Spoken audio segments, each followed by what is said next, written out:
जेंबीब video खुद ताम नौचरी चगोइनु एमाना ma'am ngasi furniture की आइटम खरा उहनजरके को मैम ngasi मसंग मचू याम फजबने को मैम सिजे मागी प्राइस न चिंबा कमा माइ तौबनो अदुगा माजे मतौ करम करम उ मखन साबनो हाइबनो चिंबनो खनबि तंजादा फे लौमिना जेबको अदु मफम जिना अखोई बिना फर्नीचर हाउस ना हाइगनी नंबर मैगम रोड चिंग हाइ तारे मागी हेक मनाक्ता दुम लैरबने मैम अदुम जेंबिबो यागनी होंग चौजिंग कैजिंग को अहनबदी तौसिगी उजे करम मखल ओइगदनो उपुजिगी ममिंग कमाइन तौबनो खिता खंगजगे मुक्तदई सगोई नुंग एमआर बु येंबिरिबा बियर खुदिमा को आई तराम नौचरी को अदो सी उपुजे 6 फेस ओइदोनी फिगी उपुनी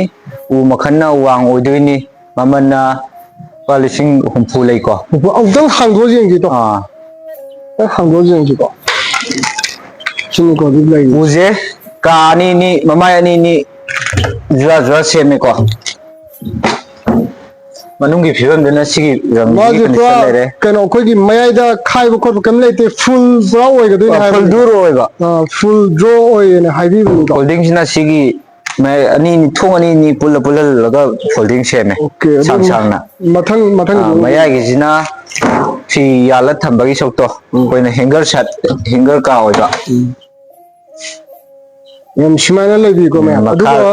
मखाजिना दवास अनि महापे दवास अनि महापे दवास तो तो जिंग होगो शिनी को लेरी को कंडीशन में मैं अदो सिगी डिजाइन जी मक्ता हाई तारे ने को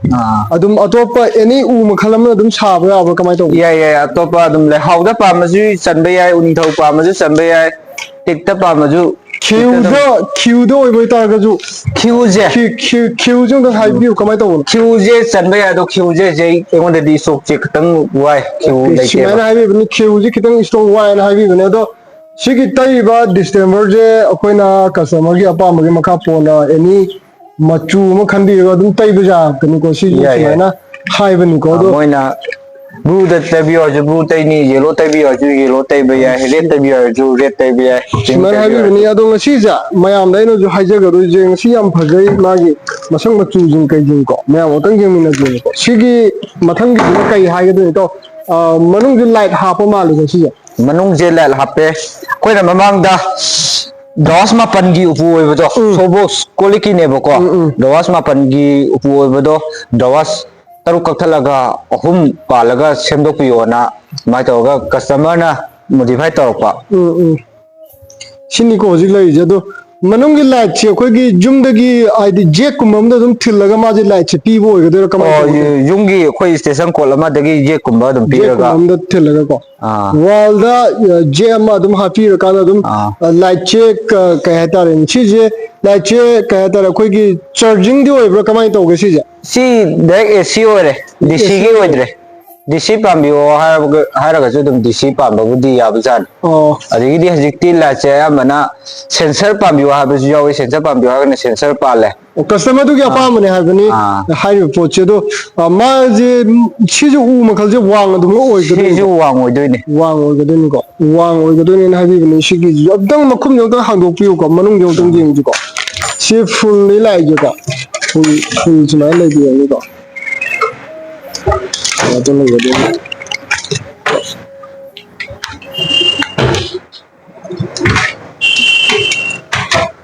सिगी कंडीशन ने जिगलाई जे डिस्टेंबर जी कस्टमर की अपाम की मखा पोना अदुमक वाइट तो संगे ना हाबी बने दो एकदम मखा की जोंग तंग जिंग की को शेट अबनी को प्रा लुहोंग बगी सी लुहोंग बगी ओइगदोनि को लुहोंग बगी ओइदोनि सिनी को मखा की फिल्म दिसिमा ले दवास मापन की एम तौरबने सिमाइना माने दुगा मनुंग जी जो कोई की माजी ग्लास ने ओइगदो जे को ग्लास ने ओइगदो जे सिगी कंडीशन जे ने जिगलाई जे मैं दो मैं हमना अखोई की सिगी फर्नीचर की हाउस इदे खतंग अखोई होंगी चौई है काइम हाइजदे अदो मयाम की अपाम की मखा पोना हाइ तारे ना कोई सिदगी प्राइस नुय का हंगी का कांदा इरेजा खुदिमंग ना जु फर्नीचर हाइरा बेसिनो मयाम लेरी मखोय गजु दुम ताना मिना दा हाइ तारे होंग सौदो दुमक जेंबियो अखोई सिदगी लेदबे यादे अदु तौदबे यादे हाबदो हाइदि हाइजदे मयाम की अपाम नि को आई मयाम दा सेमतंग हाइजगे इचिनाव जु खुद हाइरम याम जु लेरी अदु मखोय गजु ताना मिना बजाय अदुगा अखोई की जिदल जु लाकपीर कान हाइ तारे होंग सौदो जेंबियो ना थागतचबनी अदो इताउ मथंगिजा याम फजबा आइटम अमखकसु लैरेबको मथंगिजना कोई ड्रेसिंग टेबल होगदोनेबको इचिनाउजिंग को ड्रेसिंग टेबल जे ताउ सिगिजे प्राइस कया कमायना लैगदोने सिजा कौसी प्राइस से ड्रेसिंग टेबल जे सी ग्लास मथकी ग्लास याउदबा दगी लाट याउदबि टाइम पाल लेबको सी ग्लास निको है मोट पे मान बेवानी सी जे अदुम हें सिट नान गिदुने फिनिशिंग जे पाल लोइद्रिना हाइबनेबो मेकअप तो मतम तासम चुसनदनबगी निको ग्लास ऑप्शन ले सिजे माई प्राइस कमाय ले सिजु वांग पुलब गेन वांग ओय दुरंग सिगिजा वांग सेट ने वांग गी सेट निको वांग गी सेट नि मैं अमदु सिनो प्राइस कमाय लेगदुने सिम तंग हाबि तागा निपाल लेबने लाटकी अहुम प्लस लानी अदुगा सी ग्लास की पसोंगा अमा लानी तोरे अदुबो चगोइनु एमआर की साइड तगी लाकपनी ना हाइबो जारगदी अदुम प्राइस खरा अदुम जेंगने न जो हाइबनी को मैं हो अदुम मैं जो तुम लाकपियो अदुम चैनल की साइड तगी लाकपने हारगा जिंथोक जिंजिन खरा अदुम तौनबगी दमक मैं आम दई हाइजगे को ओके सिमाय लाई रंग खगा नपसलम अदो इता कोई के ये पुरम दाय मुगलो सेंबिने बको सिमाय लाई को सिगी कनो जे थम नो जों तंग लौथोक बिनि जेंगे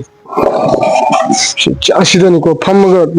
कनो तौबदु ओके सिमाय लाई अदो मैं क्वाली मरो कोई बेट छे अखोई डेट तो लाक्से को ए सिगी कनो गिजे फियान गिजे फियान गिजे तौदे ना उतंग ना कोई सिगी उपू की प्राइस लाफन उतंग हाई पिरमुनि कयम पाकनो चावनो सांग हाबे पाको जे फुट 3 स्क्वायर ने अवांग बहा 3 अपाको 3 अदुगा ममन्ना पॉलिशिंग कनो लेबने वांगिना पॉलिशिंग हुंडा लाने पॉलिशिंग हुंडा लाने सिदा मनुंग लाइट हापनी ग्लास हापनी हाइबने अनोवा डिजाइन अमा खक्ति ओइदोरा माजे कमाइ अनोवा डिजाइन ओइदोइने अनोवा डिजाइन हाइबने थैंक यू अदु सिगे फियानजा फियानजनो प्राइस कमाइना तौगोले सिदि मंगा मुले सि मंगा मुले बुको उजु वांग आतनी को वांग आतनी तो मिक्स अंग तौते सिमाइना लई को मैं के सिगी वांग बजना के वांग बोइदनो वांग बा फिट के का मंगा वांग फुट मंगा के जागा दुदे हेना वांग हन जगह बोइ वांग जगह जे दम हार ऑप्शन कस्टमर की अपा मनी नेमन गया बोइ तरह के जो हाई बनी को ओके अदो लक्षण की तजा लौजे के ख्वाइदे की मरु ना कोई की बेट ची सिगी बेट चेन के अनो डिजाइन मोइन लाई रा कमाइ दउ अनो बोइन लाकपने अजे कंगन सेट मरी की आपदा पदा की टाइप लोय हमनरेबा असी मथक की जे सेमजन के तौने सिमदि नंगद्रे लोशन नंगदे ngahale ko budi लोशन दा यारनी ओके अदो सिनी हुजिक लाइरिबा कंडीशन जे को मैम सिगी कइनो जिनाइ तारे कोई की बेट छिना प्राइस कमाइना लेगन प्राइस से फुल लइए मखोई अनीजिदा अदुगा मथकी चखोकी कनो जी यावदबिदा चखोकी जे यावद्रि हैबने प्राइस अदु चखोक सिदा यावगरि प्राइस कया सी चखोक जेना मार्केटिंग हालो को तो मरी मु लहोवे सी कनो जे प्राइस जे लिसिंग मरी मु लहोवे है को सिन को जे ले नि छन सिमान ले अनि अदु मैम अदुम जेंग बिरो मैम को अहोंग जो कैसिन हाय तारे अखोई सिदगी फजबा